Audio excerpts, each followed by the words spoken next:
Côté sécurité, les élus ont retrouvé le sourire à Annemasse. Après plusieurs années d'augmentation de la délinquance, le bilan s'est enfin inversé et de manière significative.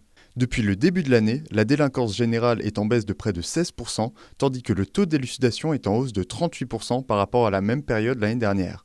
De bons résultats qui, selon le préfet, passent par une proximité directe entre les agents et la population.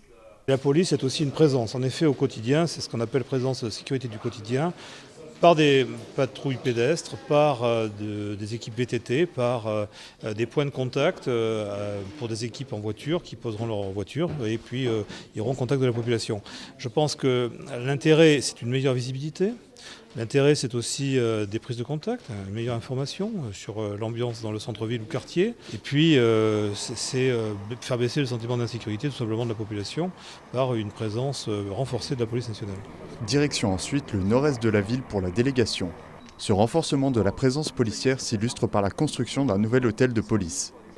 Le bâtiment, de plus de 2000 m² pour 4 services de police, sera construit dans la cour de l'actuelle gendarmerie, qui sera elle aussi rénovée pour l'occasion. C'était une vraie nécessité, un vrai besoin.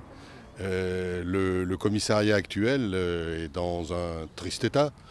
Les conditions d'accueil du public, les conditions de sécurité quelquefois, les conditions de travail des personnels sont très difficiles et ne sont pas dignes de l'image que la police nationale doit pouvoir donner dans une agglomération. Donc je suis très heureux que cet hôtel de police puisse s'ouvrir, je l'espère, dès la fin de l'année 2019.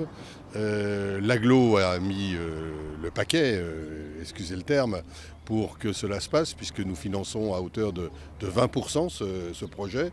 Je crois qu'on aura véritablement un vrai lien citoyen entre la police nationale et les habitants. Ce nouveau bâtiment devrait donc ouvrir dès 2019 et pourra accueillir 172 agents de police.